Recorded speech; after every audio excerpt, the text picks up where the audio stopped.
We're back. We back. We are so close to the end. We finished recording in 1 week. We're That's not truly on the Vic. road to WrestleMania. Yes. We've been on this road for. This is gonna be the second year in a row we do this. Unless I die in a car crash on my way to work, who knows? Could happen. Uh, let's just hope that doesn't happen. All right. Enough If of the year that. just started, gotta have positive vibes going into the year. Oh yeah, Happy New Year, everyone. Yes, Happy New Year. This is As being this recorded January 1st. as it goes up in February. Uh, Listen, February, by the the end of time all of February. this gets uploaded, I'll be in the military. He'll be fully immersed in college, but It's over. everything will be left for people to enjoy. Stumble upon it somehow. Myself in the future when I'm bored and I forget everything that I wrote. Anyways, we start the show. It recaps the men's Royal Rumble match. We get an extended focus on the ending with Finn Balor returning, and it shows him pointing to the WrestleMania sign as the fireworks go off. Then we cut to the arena where Finn Balor makes his entrance. He comes to the ring to a massive ovation. He grabs a mic and says, "Long time no see, huh? Well, did you guys miss me?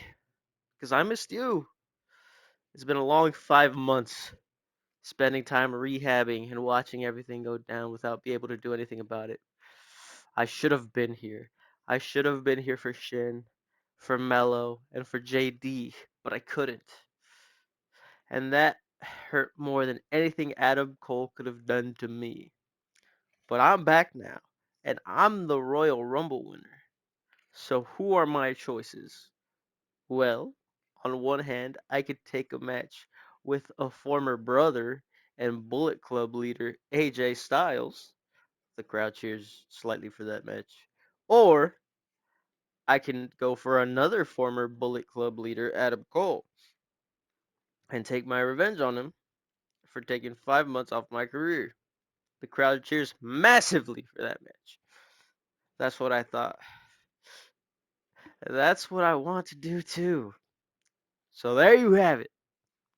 Adam Cole, you better get ready because at WrestleMania, I'm taking everything away from you. He's about to drop the mic when the Undisputed Era's theme song comes on. Out walks Adam Cole by himself with a mic in hand and says, "If I had a nickel for every time one of you idiots," oops, I just dropped something. I don't even know what I dropped. Anyways, if I had a nickel for every time one of you idiots I kicked out of the group came back for me, I'd have 3 nickels, which is too damn much. You want to run this match, Finn? Fine. Just know what I did to you at SummerSlam is nothing compared to what I'm going to do to you next. That's funny, Cole. See, I came here tonight for a fight. I didn't come to talk. So tonight, if any of your boys want a piece of me, I'll be in the middle of that ring for the main event tonight. And that goes for anyone. Open challenge. Anyone back there want to make a name for yourselves? Then come on out because I am ready for everyone. And just so you know, Cole, none of you guys are on my level. Oh, that's what I dropped. My fucking controller. Okay, oops. Then we get the first match of the evening, Iron Survivor qualifiers. Uh, Jada Parker, Julia, and Trish Stratus. Julia wins.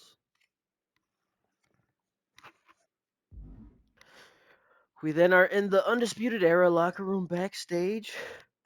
Cole looks to Roddy and says, "Roddy, I need you to answer Finn's open challenge tonight. We have to get rid of him, and you have to make a good, and you have to make good for losing that title yesterday. So you got this, right?" Roddy sighs and says, "I guess, but are you sure it has to be me? I have insider knowledge that Pete Dunne is gonna host an open challenge for his IC title tonight. You are too busted up to go for that title. Trust me." If he's gonna be an idiot and host a bunch of open challenges every week, then he'll tire himself out. Look, I need you to win tonight.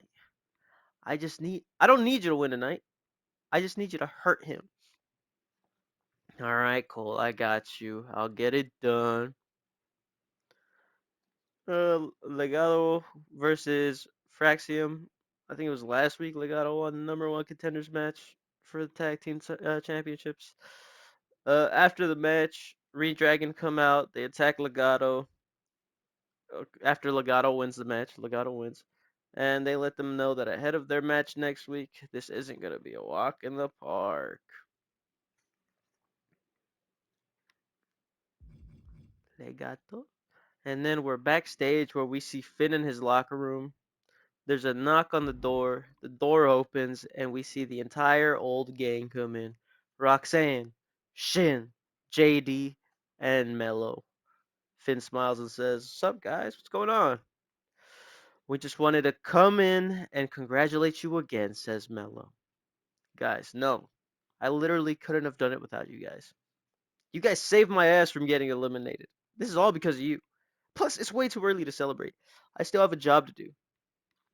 "Well, you see, you still have to celebrate your little victories, man. Trust me, I know. This whole year has been crazy to me," says Rox. "All right, fine. Well, I have a match to get ready for tonight, so thank you guys again for stopping by. Oh, and Mello, I heard you're in the Iron Survivor qualifiers. Good luck." "Thanks, man. All right, we'll let you get ready."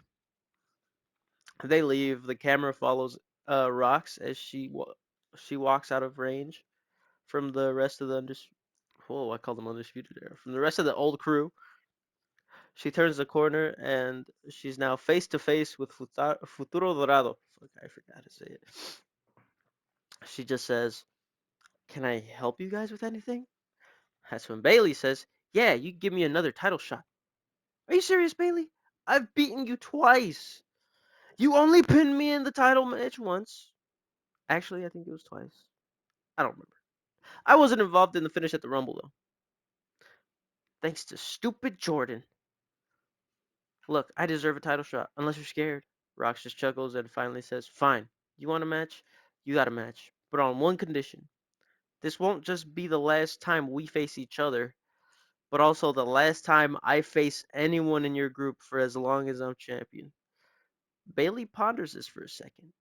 We see Steph's facial expression of saying, "No." "All right, deal," says Bailey. Steph rolls her eyes and shakes her head. We get the contract. We'll get the contract ironed out, and my lawyers will be in contact with yours. I'll see you soon. We get Nia Jax versus Zelina. Nia is using this match as an audition to face Bliss for the title. She's taunting to the camera, saying, "Bliss, this should be you." As she's hitting Zelina with her finisher, Nia wins the match, and when she starts celebrating, she gets attacked from behind by Becky Lynch with a steel chair. Becky is swinging, and Nia is forced to retreat. All right, then backstage, Roddy is walking when he runs into Pete Dunne and tells him, "You got lucky. The ref counted way too fast. I should still be champion right now, not you. You're lucky that my orders tonight were to leave you alone and go for Balor instead." Pete smiles and says, "Anytime you want to run this back, I'd be happy to do it. I loved the sound of your fingers snapping. I'll see you around, Roddy." Pete walks off. Roddy watches him leave. He goes to walk away when he is blindsided by Randy Orton. Orton throws him into a wall, then through the makeup table. Then Roddy starts getting up when Randy rushes in and hits him with a punt kick. Randy starts yelling to an unconscious Roddy, saying, "I want Adam Cole now." And then Randy leaves as the doctors come in to check on Roddy. Then we have the Open Challenge Intercontinental Championship match. Pete Dunne retains his title. Then I'm in my office. We see Bianca and Jada sitting at the chairs on either side of my desk. I'm just staring at them in silence for a while when I finally say, "Well, do you want to explain yourself?" "For what?" says Jada. Oh, I don't know. Maybe doing the opposite of what I told you and fighting each other in the Rumble. Listen, Bianca starts. We've recently been getting along a lot better than we used to, but there was still some animosity there, and we could have get through it by teaming up. Sometimes you have to punch it out. All right, as far as excuses go, that's not bad. I'll let you get away with it. Next week, I'm putting you two in another tag match. Let's see if you two finally have what it takes to get the victory. Who are we facing? Says Jada. Let's do Zelina and Michin. I think it might be possible for you guys to overcome. All right, sounds like a plan. See you later, boss. They both leave, and we cut to the next segment. Backstage, we see Gunther waiting for Kaiser, or waiting when Kaiser finally comes in. Gunther says, "Where the hell have you been? I've been waiting here for hours. The show's almost over already. We just have the main event left." Relax. I've just been trying to find out how to get back into title contention. I need a title around my waist soon before I go insane. Well, maybe if you didn't eliminate me from the Rumble, that could have been in your future. But you decided to go into business for yourself. You make it sound like I did that on purpose. It was not my fault. It was not my fault that he got out of the way and I hit you instead. You just gotta get over it, man. Fine, fine, I'll get over it. You want gold around your waist? Let's get these tag titles in. We tried that already, and you didn't like it. And you didn't like that I was being my own man. What's gonna change this time around? Huh? You're right. I'm sorry. I should have helped you. That was a mistake. I don't know what I was thinking. Wow. The almighty Gunther apologized? That's insane. Maybe you have changed. Fine. We can work together for the tag titles. Let's give it another shot. They dap up as the segment ends. Um, Finn is in the ring, waiting for someone to answer his open challenge for the night, and is shocked when he sees the ruler, Obafemi, come out. They have a face-off. The match is underway. Towards the end, Finn goes for a sling blade. Oba catches him and transitions it into a fall from grace. Cover, 1, 2, kick out. Oba starts standing when Finn gets a surge of adrenaline. He gets up faster. Oba turns and gets hit with a shotgun drop kick and flies into a corner. Uh, but he doesn't go down. He ends up walking it off and ends up near another corner where Finn once again hits another shotgun drop kick. Oba once again bounces off and walks to another corner where he is hit with one final shotgun drop kick. He doesn't go down, but ends up leaning on Finn. Finn hits him with the 1916 cover, 1, 2, kick out. Finn knew it wasn't over yet. He climbs to the top rope. He goes for a coup de grace. Oba gets out the way. Finn turns around. He gets lifted up and hits with another fall from grace. Oba goes to cover, but Finn rolls out the ring. Oba takes a second to catch his breath. Then he sees Finn starting to get up. He goes to the outside of the opposite side of the ring. He starts charging Finn. Finn is fully up. He turns around to see Oba coming his way. He jumps out the way. Oba runs full speed toward the steel post on the outside, and Oba's just done. He's just kneeling on the post after completely getting taken out by it. When he finally wakes up, he turns around, and Finn is now full on rushing him, and he hits him with another shotgun drop kick, this time onto the steel post where Oba bounces off. Finn grabs him, throws him into the ring. Oba starts getting up. Finn rushes and hits another shotgun drop kick. Oba bounces into the corner and finally falls on the ground. Finn climbs to the top rope. He hits a coup de grace cover, 1, 2, 3. Here's your winner in his first match back, Finn Balor. 3, 2, 1. Are we good? Welcome to SmackDown. It's just the slowest countdown I've ever heard in my life. 5 second, 3 second countdown. Jesus Christ. All right. It's good. Well, that's the intro to the show. We're going with it. Welcome to SmackDown, the first show following the Royal Rumble. This is at the middle of the episode, but we didn't say at the beginning. Like, subscribe, comment down below, hype the video, share the video, whatever you can do, They do it. didn't get this far. If you get this far, you never know. But anyways, let's get on with SmackDown tonight. AJ Lee opens the show and celebrates her winning the women's championship against Mercedes Moné. AJ says she can go down a laundry list of people who helped her get back to where she belongs and back to becoming who she was in the ring, but it all really boils down to one person. Mercedes then comes out with Team Bad. Mercedes says, AJ, we don't have time for a sob story. What we need to make time for is me getting my rematch for the women's championship. AJ says, Mercedes, if you would like to get beat like I beat you on Saturday, then come down to the ring right now. Mercedes laughs and says, no, no, no. You see, even though I might not be champion right now, it doesn't mean I'd just do whatever you say. I will get my rematch when I feel like I am ready. In the meantime, you should cherish that title reign for as long as you can. AJ just chuckles and says, Mercedes, whenever you feel ready, just know the result will remain the same, with me walking out as women's champion. The segment ends. We then see show goes to commercial, comes back. We then see Ricky Saints come down to the ring and call out Omos. Ricky says, Omos, you cost me my shot at winning the United States Championship, and you may think because you're some big guy that people won't pick a fight with you. Well, newsflash, idiot. When you cost a man a championship, you better expect a fight on the other side of it. So I'm not here to mince words and bring your ass down here. Omos then comes down, and we have our opening match, Omos versus Ricky Saints. Towards the end of the match, we see Omos pick Ricky up for the choke bomb when Jacob Fatu rushes down to the ring and attacks Omos from behind, this causing a DQ. Jacob drives Omos out of the ring, then gets turned around by Ricky, and then Ricky levels Jacob and then hits him with a Rochambeau. Ricky ends the segment standing tall over Jacob Fatu. AJ Styles is then in his throne room with Ethan Page, and they speak about the Royal Rumble. AJ says the Royal Rumble was a great event for him as he finally rids himself of Cody Rhodes and is still the World Heavyweight Champion.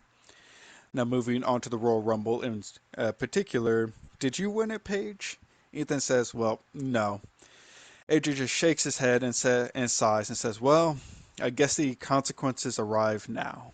Ethan says, what consequences? I thought we moved past this. AJ says, no. I apologize for how I approached the situation, but I never reneged on what I said. You needed to win that Rumble, and you didn't. So now you have to deal with proving to me why we should continue to team. Between now and Fastlane, I'm going to have Big E put you in a match each and every week against one member of each tag team on SmackDown. If you lose even one of these matches, the team is over, and we vacate these belts. If you manage to win every match, though, then we get to live out our dream of walking out of WrestleMania as tag team champions. So let's hope you can hold on to your end of the bargain as your first match is next. Before we get to that match, though, for the opening match, Omos wins via DQ, if I didn't say that. Um, Before we get to Ethan Page's match, we see Corey Jade confront and celebrate AJ Lee with AJ Lee backstage. They both congratulate one another on their success at the Royal Rumble. Corey says, hey, once you get through Mercedes, then it'll be me and you at WrestleMania. AJ says, so you're already picking the women's championship for the title you're going after at Mania? Corey says, yeah. Look, me and Roxanne would be a great matchup with both of us coming up together and everything, but we will have a lifetime to see who's better. Having the chance to face someone like you doesn't offer itself every day. So best of luck when you do face Mercedes, and I can't wait until our match at WrestleMania. We then head into Ethan Page versus Alex Shelley. Ethan Page picks up the win.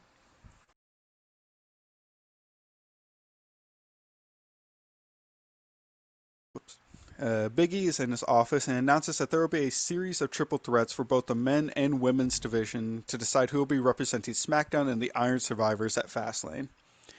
As the Iron Survivors matches are only 5 participants, the Raw General Manager and myself spoke and decided that SmackDown will have 3 participants in the men's match and 2 participants in the women's match.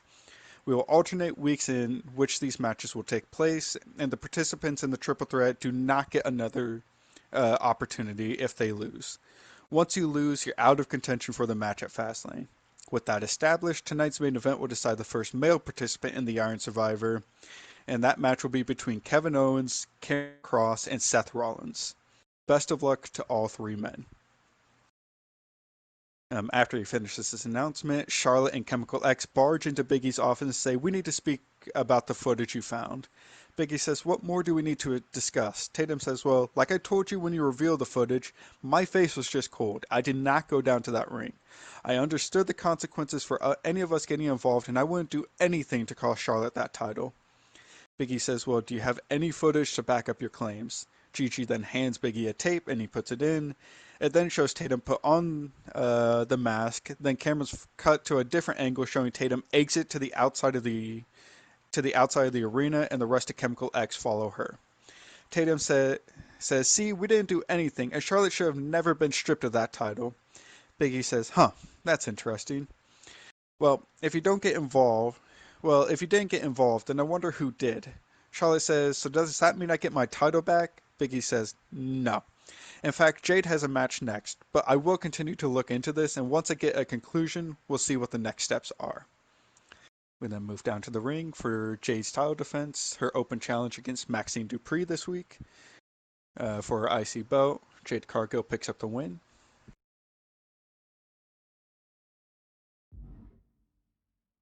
Liv and Raquel are backstage, and Raquel apologizes to Liv for accidentally eliminating her from the Royal Rumble.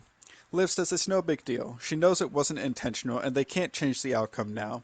Let's just focus on these tag titles and how great of a reign we can have. They walk down the hallway and come across Team Bad. Mercedes says, "I hope you enjoy that title reign because we both know that if it was a normal 2v2 match, then that gold would be around our waist." Raquel says, "Well, I don't see anything stopping us from heading down to that ring right now and figuring that out." Tamina steps up and Mercedes pulls her back and says, "Not right now. We need to pick our spots." Liv and Raquel just laugh and walk off. Asuka and Kairi Sane are then seen having a huge argument over Kairi eliminating her in the Royal Rumble. Io then comes into the room and comes to the defense of Kairi. After that, Io and Asuka argue for a bit. Kairi yells at them to stop. Kairi says she is tired of everyone thinking she cannot stand up for herself. She's tired of the toxic relationships and tells Asuka that instead of arguing with everyone, she needs to focus on more on what she can do better. Speaking of what Asuka can do, I'm pretty sure Dakota is waiting for you in the ring, and Kairi storms off.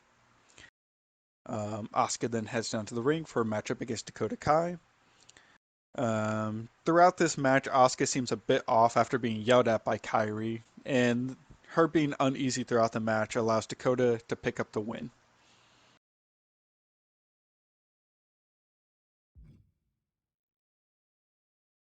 Swerve Strickland and Keith Lee are speaking about Dominic Mysterio. Swerve says, "You know what, Keith? I appreciate you trying to get the ball rolling with something, but I think it's best if we just move on from that situation."